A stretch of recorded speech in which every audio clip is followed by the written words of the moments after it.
Shalom, shalom frères et sœurs, shalom famille. Je suis heureux, d'être là encore ce jour pour partager notre sous-thème. Mais avant, j'aimerais que on élève la voix pour donner gloire à celui-là qui nous a aimés inconditionnellement. La Bible dit que Dieu nous a tellement aimés. Le mot tellement est tellement fort. Il nous a tellement il nous a aimés, il n'a pas pu se contenir. Il s'est formé encore, pour des pécheurs que nous sommes, pour des voleurs que nous sommes, pour des impudiques que nous sommes, pour des calomniateurs que nous sommes.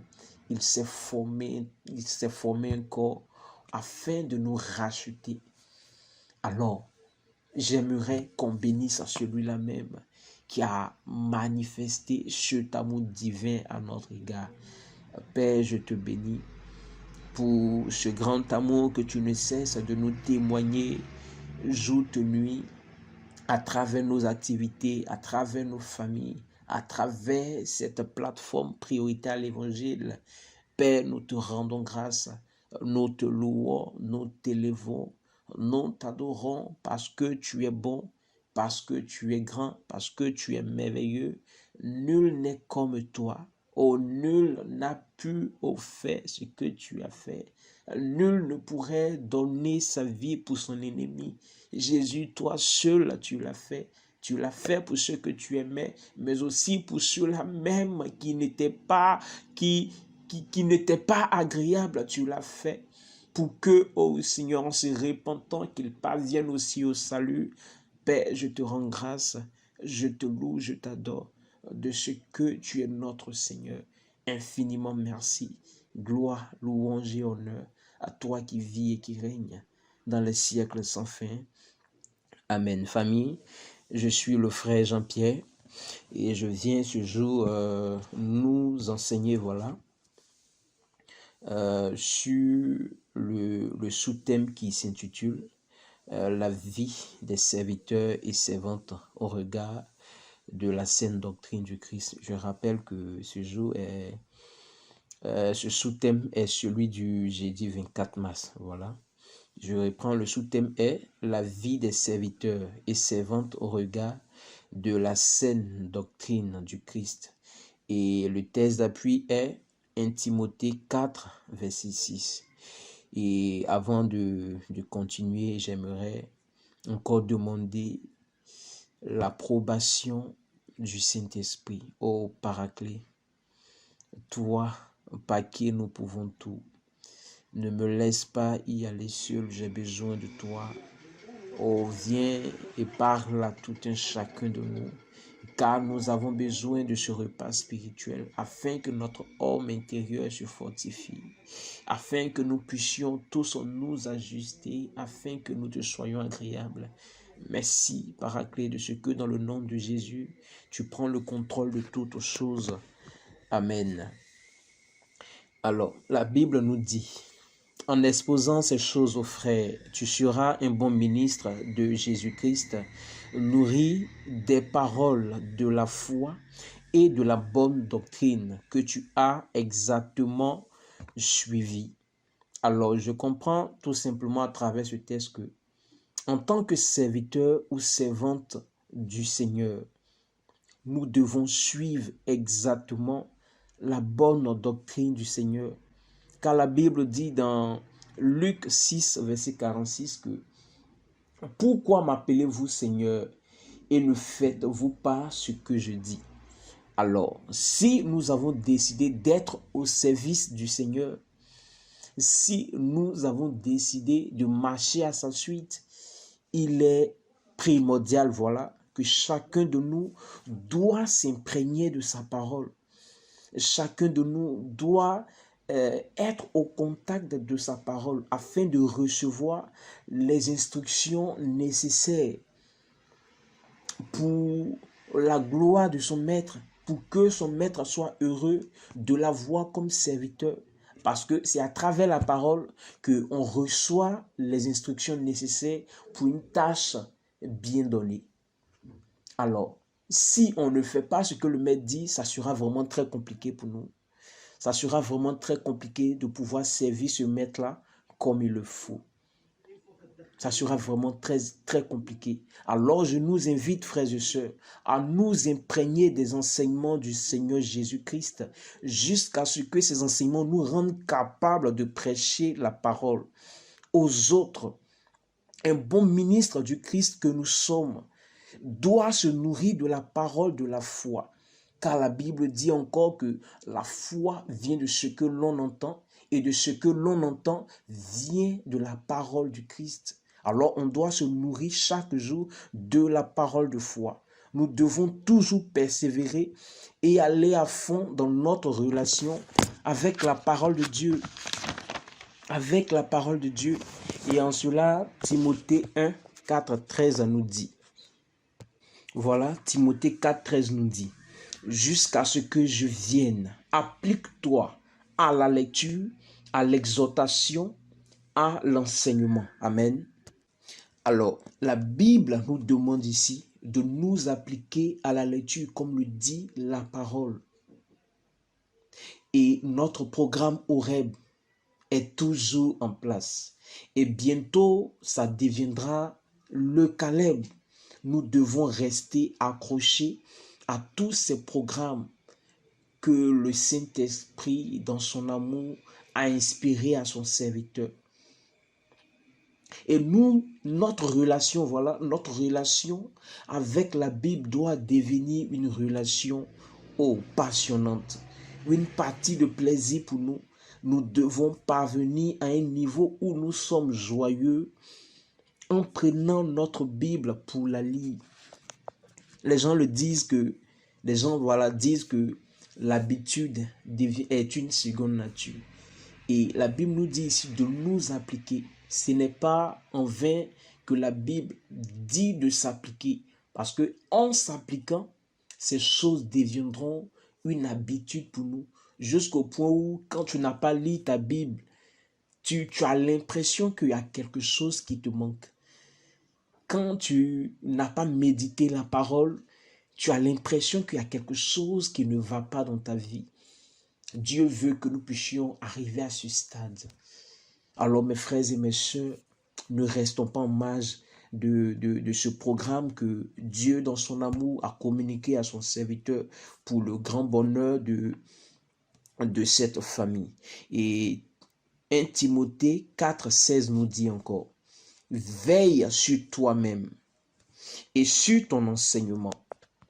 Persévère dans ces choses, car en agissant ainsi, tu te sauveras toi-même et tu sauveras ceux qui t'écoutent. Amen.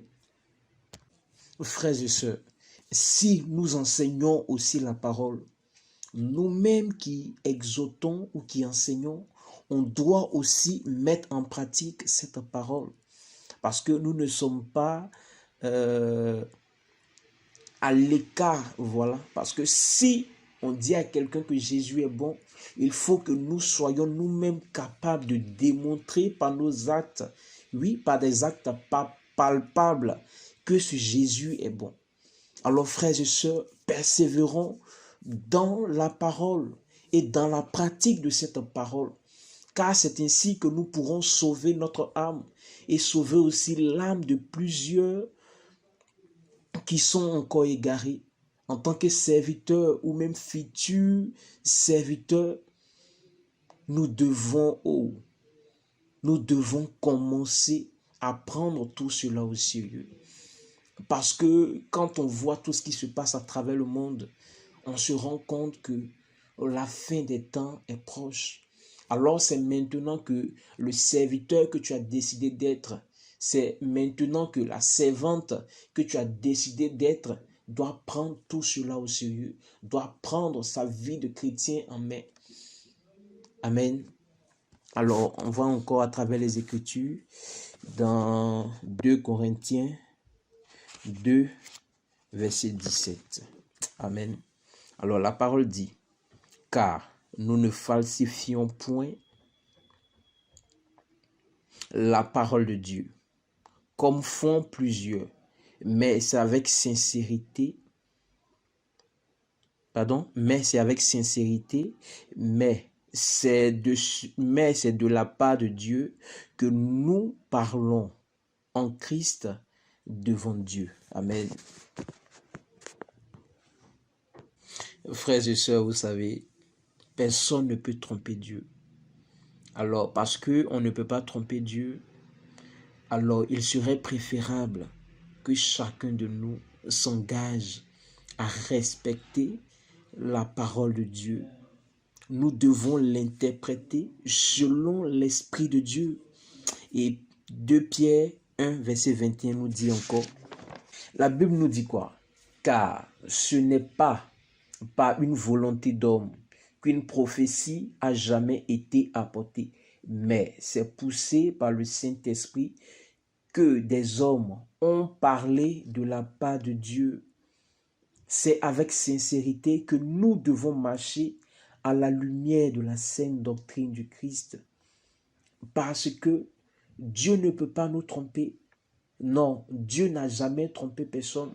Tous ceux qui ont mis leur foi en Jésus, tous ceux qui ont cru en Jésus, notre Père Abraham, Jacob, Isaac, Joseph, tous ceux-là qui ont mis leur foi en Jésus, qui ont décidé d'appliquer cette parole, n'ont point été confus. Alors, ce n'est pas sur nous que Dieu commencera à mentir. Dieu n'est pas un homme pour mentir, ni un fils d'homme pour se repentir de sa parole, ou bien même pour se dédier. Alors, frères et sœurs, appliquons la parole de Dieu. Croyons avec sincérité à la parole du Christ. Amen. Alors, Tite 2, 6 à 8 nous dit encore. Exhorte de même les jeunes gens à être modérés. Verset 7. Te montrant toi-même à tout égard un modèle de bonnes œuvres et donnant un enseignement pur, digne. Verset 8. Une parole saine, irréprochable, afin que l'adversaire soit confus, n'ayant aucun mal à dire de nous. Nous devons être des modèles de bonnes œuvres les uns pour les autres. Nos interventions doivent être pures et dignes de la doctrine du Christ. Nos exhortations et nos paroles doivent être saines et irréprochables à la lumière de la saine doctrine du Christ. Alors, ce n'est pas en vain que le berger dans cette famille nous aide à apprendre la parole avec l'émission Ma Révélation du jour. Il y a des frères et sœurs qui ont 5 minutes, il y a des frères et sœurs qui ont 7 minutes. Le berger permet toutes ces choses par la grâce du Saint-Esprit pour que nous puissions nous familiariser avec la parole, pour que nous puissions en même temps nous ajuster, pour que nous soyons de véritables modèles. Alors, frères et sœurs, rendons grâce à Dieu pour la vie de ce serviteur de Jésus-Christ. Alors, la Bible nous dit encore dans Tite 2, verset 1. La parole nous dit, pour toi, dis les choses qui sont conformes à la saine doctrine.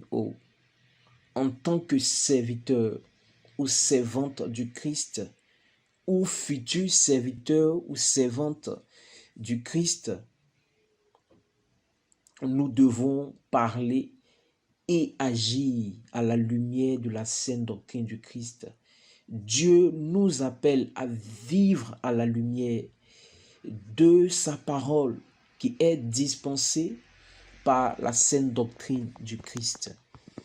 Alors, la seule manière pour nous d'être agréables, comme je ne cesse de le dire depuis le début, est que nous puissions nous imprégner de la parole, est que serviteurs, servantes que nous sommes au sein de cette famille, nous puissions nous appliquer,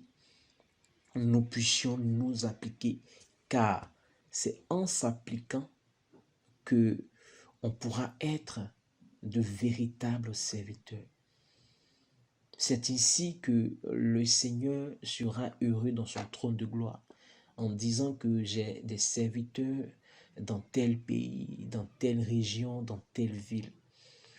Alors, j'ai été encore béni de partager avec nous ce sous-thème. Je donne toute la gloire au Saint-Esprit qui a permis toutes choses. Je lui suis et je lui en serai éternellement reconnaissant pour l'opportunité qu'il me donne de m'exprimer encore ce jour. Alors famille, on peut retenir de tout ce que j'ai eu à dire que nous devons, chacun à son humble niveau, nous imprégner, voilà, de la parole, de la saine doctrine du Christ. Car c'est le but de tous ces enseignements. C'est le but de tout ce que Dieu, voilà, met dans notre bouche. Alors famille, que Dieu nous bénisse.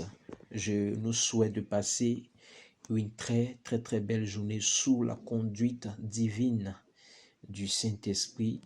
Alors shalom, shalom famille.